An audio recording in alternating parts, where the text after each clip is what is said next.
it's insane. Every day is something absolutely crazy. And that's because I want it to be. You know, I wanted it to be a lifestyle for me. I've sacrificed so much for the business because I wanted it to be a certain way. The boxes have taken me places I would have dreamt of. We've just signed one today for Harry and Meghan in America. So I was like, okay, that's quite a lot of pressure in my warehouse in Stockport, you know. This is The Summit by Fearless Adventures. I'm Dominic McGregor, and every week my co-founder David Newns and I will be talking to inspirational leaders about their experiences as they strive towards their summit. Welcome to The Summit. We're here to talk to inspirational leaders about their business and their personal journeys and everything in between.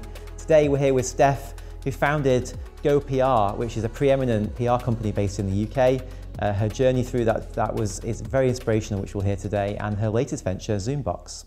Welcome, Steph. When we talk about the kind of your journey, give us a bit of an introduction to yourself, what you've done with Go PR, and what you kind of see as your personal summit. Gosh, it's going to take a while. So I started Go PR 10 years ago. It was called Ledigo PR, which is my surname, but then my dad copyrighted the name, so I had to change it, which is another story for another day. My dad is a business person, so he was known before me in business. So everyone used to be like, oh, you know, your dad, and now people are asking him about me. So we just changed it all over and it's called Go PR now. I thought it would never grow to be the brand I wanted to be as my name, because I thought they'll always just want me, whereas I wanted a team effort sort of thing. So yeah, we started that as, I started it to help small businesses. I came from like a radio background where I'd worked at Key 103 in Manchester, and I always saw small businesses couldn't afford advertising on the radio. So I thought, well, I'll represent them for like £250 a month. And I did everything for these clients. I was taking their kids to school, walking the dogs, doing events, running all their Facebook channels. And then I found that small clients told bigger clients, and that's sort of how it grew organically from that, really. So, who was the first person paying £250? The first person was a salon in Salford called Top Notch. It was in Eccles, actually, and I loved it. I still speak to them to this day. Like I said, if I ever win the lottery, I will refund you everything you've ever paid me because I love you so much. So we did like little blogger events there and stuff. We used to drag all these bloggers to Eccles to get a free hairdo or whatever, but they were so good for us. And all of the people sat in their chairs were like big business owners, you know, so they just used to tell everyone how great we were. And then one day we did an event at another salon, and they said, we want a celebrity. And so I said, right, what about one of the Real Housewives of Cheshire? It was in the first series. And I emailed to Tanya Bardsley's agent. She was like the biggest one. And they said, yeah, it's £500 for Tanya. And the client said, well, I've only got 250. So I said, right, well, I'll put £250 in as well. And then we booked Tanya, and she hired me for the PR on the spot as well. So that was my first celebrity client. And then we've grown from there, really. So salons really pay off. I just wanted to cover getting my hair done all the time. So. Do you have free haircuts now? Yeah, I can do, but you know, I have it done like 3 times a week. So what's the business look like today? How's it grown? Kind of what were the kind of the curves in the path and that journey for you? Well, it's nothing like I thought it was going to be, which I think happens a lot in business, isn't it, really? I always say to people, I never did a business plan because I never could have dreamt of what we've done with Go PR. So we're probably a lot more events-based now than we were then. We just did PR then, and now we do 90% events. Just because our clients, they'll book us for their business launch, then they'll do their family parties, their weddings, their everything. So it is a lot of events. But yeah, it's insane. Every day is something absolutely crazy. And that's because I want it to be. You know, I wanted it to be a lifestyle for me. I've sacrificed so much for the business because I wanted it to be a certain way. But we would do probably 4 to 6 events a week, which is a lot for a small business. But I don't want a day off. I love working, so I wouldn't know what to do. So our ethos, obviously, at Fearless is backing small businesses, and we love businesses which are based in the north. Because we like the founders, we prefer the kind of mindset. How much, obviously been the scene for 10 years, what kind of differences do you see between people who are based across small companies based in the north, around where we live, versus other areas? I mean, I'm like you, I love Northerners so much. And I always, even when I do events in London now, I will bring my suppliers from Manchester because it's the same price for them to travel from Manchester to London as it is for me to pay somebody to go from East London to West London. And I just find the mindset of the North, we are so accommodating. Like I love people in the South as well, but I just think the work ethic is so different. And I've had the same suppliers, a lot of them for 9-10 years. So I just think everyone is, goes above and beyond. And I think Northern people are so friendly, don't you? And I love coming down here and smiling at people in the street. They think I'm nuts. And I think but maybe that's why we're doing okay in London now, is because I'm much more talkative than people down here. And it's an attitude, I just think it's an attitude thing really, don't you? Like, I just love Northerners. There's so much ambition coming across in terms of the way you built the business and that passion, that energy. Where do you think that ambition has come from? What is it? Is it your background, or kind of give us an understanding of why are you this? What bubble of energy and this ambition? What's behind it? Until I was 27, I used to weigh 24 stone. I was very big, and I couldn't do anything. I was so lazy. I didn't work. I couldn't walk because it was painful for me, and I worked in a call centre. And I think once you've had that experience, I thought that was going to be my life. And I was going from call centre to call centre. I actually loved working. I still would work in a call centre now because it's so interesting for me. But having that, as soon as I lost weight, I was like, this is your second chance to go for your life. Like, that's not going to be the path you're going to take. So I think now, every morning I wake up and I almost run to the mirror to check I'm not that size anymore. And I'm like, I am so grateful for this lifestyle. But I think that's probably where it's come from, like almost looking at your future and thinking that's how my life's going to go. You're going to just be in an office, hating it, being overweight. And people do judge you so much when you're overweight. And that second chance, I think, has given me everything. Like, my ambition is, my mum says it's terrifying because if I want something, I'm going to get it, no matter what. Like, I wanted to work with this celebrity. I put it on my Instagram story like 3 or 4 times, 3 pictures of him saying, I'm going to work with him, I'm going to work with him. And I'm not kidding. His PA messaged me the morning after I'd put this last picture up. And I know I'm going to get it. I'm so determined. But I think you get one life, don't you, really? And I'm going to make the most of it.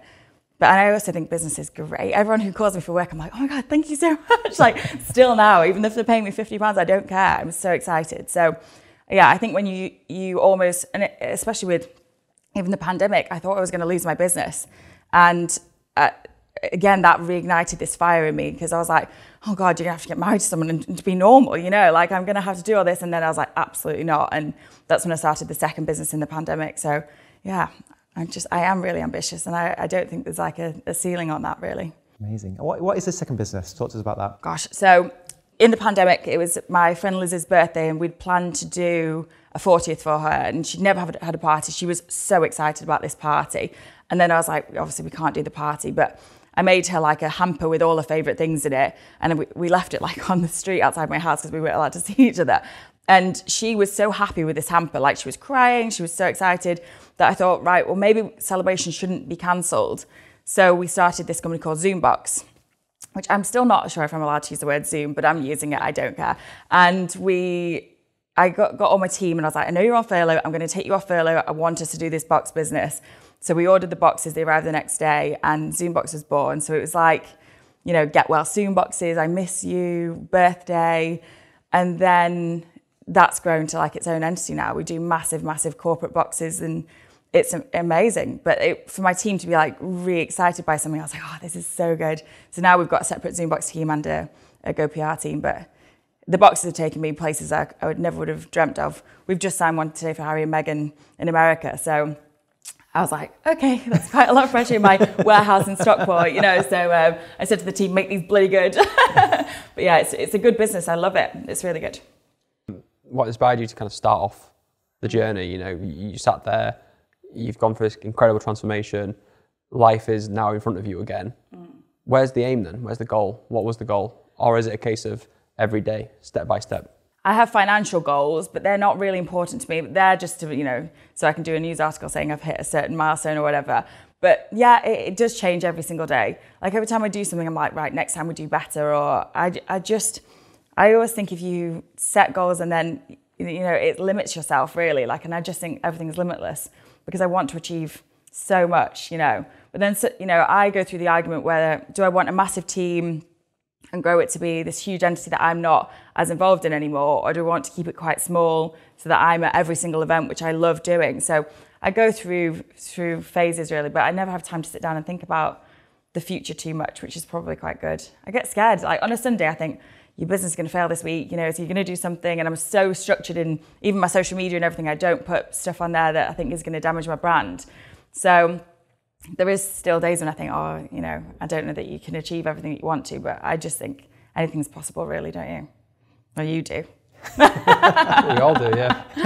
I think we all do. I think we all see that, like, we just had a conversation there about the right attitude and mindset over the actual, rather the kind of equipment or ability or intelligence is actually what sets the journey apart from the majority of people. Is, it's quite people say ideas are like 1% idea and 99% execution. Yeah. So, everyone has the ideas or can say, I fancy doing this, but to actually roll the sleeves up and say, let's actually do it and take those first steps is where most people fail. I just say yes to everything. I did an exhibition last week and I thought, you have no idea what you're doing. You've just said yes to something. And then I was like, right, but we're going to do it. It's fine. Like, you have to stay calm. I've been in so many situations where I thought, what are you doing here, honestly? But then you learn. That's how you learn, isn't it, really? And I learn from everyone around me. So if you're surrounded by good people, like a lot of our celebrities, they don't pay the best. And, couldn't care less. It's about the experience.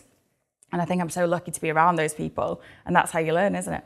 I'm not particularly talented at anything, but I learn a lot, and I know how to speak to people. And I think that's the best thing you can do. The whole ability to communicate, inspire people, that drive, I think, is something that I find really inspiring. And, you've obviously shed loads of it. Do you think that's the thing that's really enabled you to be successful?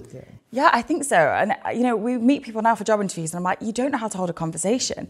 And I will talk to anybody. We're working these shows at the moment and there's like a meet and greet of 100 people. I will speak to every single person. I'll get their details, I'll add them on Instagram, whatever. And I learn from every single person. But it has to be my personality because, like I said, I'm not like, I can't do it. I don't blow up balloons, but I do the best balloons in the Northwest, it's your communication. And I honestly think I learned that in a call centre. Like when you get someone on the end of the phone, you don't know who's there and you have to sell them something. So, I learned how to get on their level and then sell them whatever. So I think it must be something to do with that, hopefully. But I try and inspire like young people. I'm like, come on, please. They'll say no to something. And I'm like, are you joking? Like, why are you saying no to that? I would have killed for that, in your age. So yeah, I think the next generation is screwed. As fair as we've invested in a lot of kind of female-led businesses, and we've kind of seen, I think it's 2% of VC money going into females at the moment. How have you found being a female in business coming through a point where, 10 years ago, the industry looked very different to it does now? We haven't kind of had the much more conscious awareness of inequality, and you've lived through that. How have you kind of managed that? I love being a woman in business. All my staff are women, which we've tried with men, but they just, one of them said I put him in the Priory because he couldn't cope with how stressful it all was.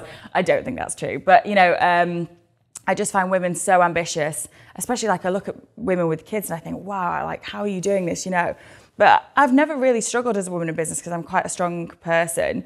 I definitely get like some people like speaking to me in a way because I've got blonde hair or whatever. And I'm like, I'm just going to stop you there and say, that's not me at all. Like, I'm not trying to sleep with my clients or anything. You have to like be a certain way, but some people assume.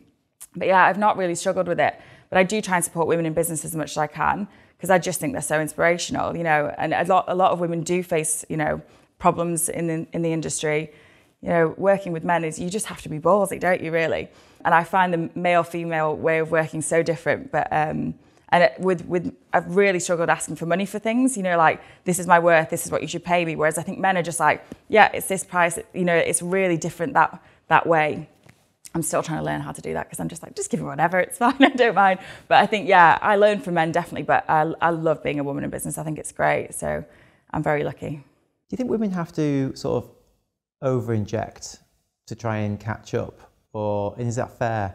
And how do we change that? I definitely think women have to work a lot harder. Like, I personally think I really have to push extra than and I see men and I think, you've got a Lamborghini and I don't have that yet. And I would have that if I was like your mentality. But I think men are just less scared of saying, I'm always like, is it okay if I do this? And I think, Steph, like, shut up. You've been in business 10 years now. Like, you shouldn't do that. But I don't know how to change it, really. I just think we need more females speaking about it, definitely. Because like, I listen to loads of podcasts and they are predominantly men. So I am trying to learn sort of different mindsets and whatnot. But yeah, I don't know how we're going to change that. Just keep sort of trailblazing, I guess. But I definitely think you're right with what you're saying. It needs to change a little bit. So 10 years ago, when you kind of start day one, yeah, who were the kind of motivators around you that, you said that you found a lot within yourself, but obviously you've got to look at case studies around you. You mentioned your dad before was in business. Yeah. How do you know what to do? I don't think anyone knows. I still don't know what I'm doing at all, I think. But yeah, my dad was a business person. He took me to meetings from age 4. I remember being in the Park Lane Hilton in a meeting with all these Chinese people talking about, my dad's like, he invented a type of screw, and he's been a serious business person. But he, at one point, he just said, he was like, do you want me to be in this business with you? And we clashed so much because we're so similar. I was like, I absolutely don't want you to be in this. Like, I love you, but I don't want you to be anywhere near my business. Like, because he understands, you buy something, you sell it, you get paid for it. Whereas a service industry, like, I'm giving my soul to my clients. So he doesn't understand that at all. But I definitely must have learned a lot growing up from that.